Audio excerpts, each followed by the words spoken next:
Hey everyone, I'm Aidan Walls and today is an unboxing. My channel is dedicated to retro gaming and retro handhelds, so if that's something that interests you, please consider subscribing. Let's get right into it. So I'm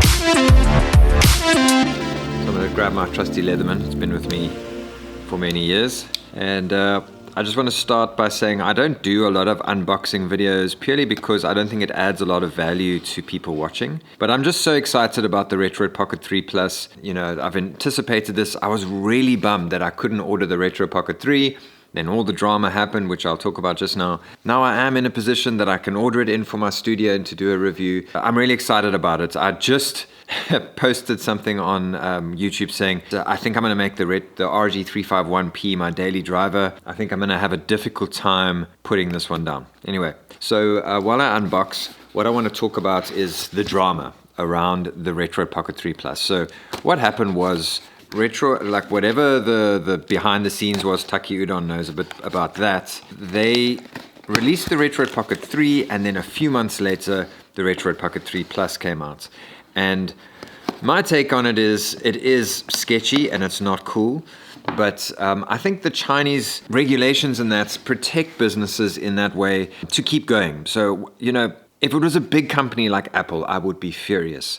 But the thing is, they're a small company and they had to cover their asses. They made some mistakes and they had to fix those mistakes. Not a lot of companies would also offer upgrade kits to upgrade your Retroid Pocket 3. So they really did try to remedy the situation. I'm not saying what they did was right, but I do respect the company for at least trying to fix a bad situation, and you know, let's see how it goes in the future. But I think they are still a company we can trust and move forward with. But they did make a pretty big blunder by releasing a very similar product straight after the previous product. But then again, the Retroid Pocket 3 is a great product. The Retroid Pocket 3 Plus just gives you a little bit more performance. So, you know, I don't think it's as big a deal as some people are making out. Anyway, I'm throwing my hats in the ring. That's my 2 cents. I ordered a screen guard, but I actually think it comes with a screen guard. I was just worried because it is a touch screen. But anyway, so then I've got a spare. All right, so here's the box. Let me just enjoy this experience. This is a big deal for me. So those of you who haven't been watching my channel, the journey with retro gaming is such that I grew up not affording any of these things. So I never owned a PSP, I never owned a Game Boy. The Game Boy was the ultimate for me. I remember a friend had one, I tried it out. My cousin had a Game Gear, which, you know, wasn't fantastic, but at the time it was a big deal. It had a color screen. And I couldn't afford any of those things. I managed to save some money to buy a very cheap Famicom, and I played a lot of NES games. So NES games are a big deal for me. I love NES games. That's why I love this device, the RG280V, because it looks like my old NES. So that's my journey. So all of this is just new to me. Discovering PSP games, discovering even GBA games. Honestly, I didn't know GBA existed until I started into retro gaming, purely because I'm not 100% sure it even sold in South Africa. And someone was saying in 2001 it was $100.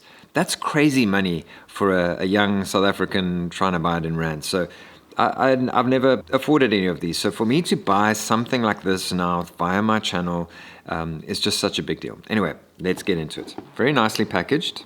There we go. That's magnetized. So this is definitely a much higher grade packaging compared to Anbernic. So that's lovely. There we go. Okay, I think everything slides out the side here. This is a very premium unboxing experience. So I'm going to check the box here. It tells me I got the clear blue, so it tells me here clear blue. Manufacturer smell. Someone was complaining that I got a DJI product and it's got a manufacturer smell. I love that smell of the plastic and stuff from the factory. Okay, well that's a lovely box that I will never look at again. So here it is. Sorry, I know I'm delaying the process here, but to give you context, the biggest device I've owned so far is the RG351V. I've done a video or 2 on this already, and my first device was the RG350M, and I've been playing recently on the RG351P. So I haven't ever had a big device like this. Okay, it's kind of stuck. There we go. Quickly check the user manual. Please read all instructions carefully. And there aren't any. That's so funny.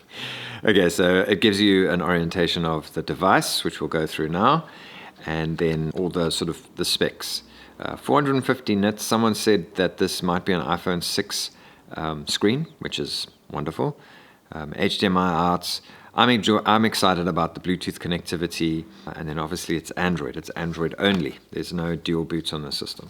Okay, so there isn't a screen guard, so I'm glad I ordered a screen guard. All right, and it comes with a very high quality, well, time will tell, but a USB-C to USB-A cable. All right, okay, I can feel the trigger button sticking out. Let's finally get to this thing.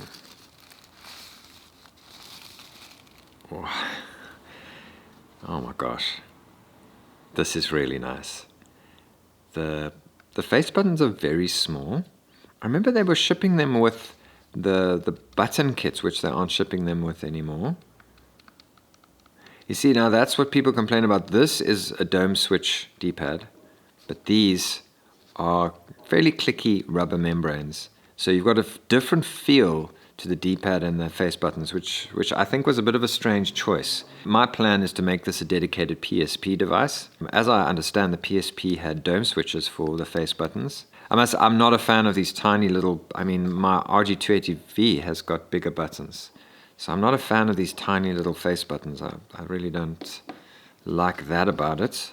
Oh, but the ergonomics, man. So it doesn't have grips here, like chunky grips here for the palm or your fingers to grip around. So that's a downside, but it's what makes it so pocketable. But it's not, you can put your fingers like this. It's curved around the edges, so it just kind of slips into your hand, and your fingers just naturally curve into this groove on this trigger button here. So it's got a lovely little groove for your finger to slide into. Might just be the way it's built, but those are very soft click trigger buttons. Slightly more snappy on these, what are these, the L1 and R1. This D-pad also is just a little bit small for my liking.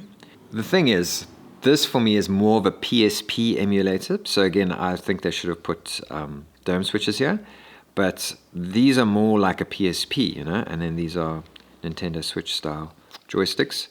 They are slightly recessed, so that's good. Slightly recessed there.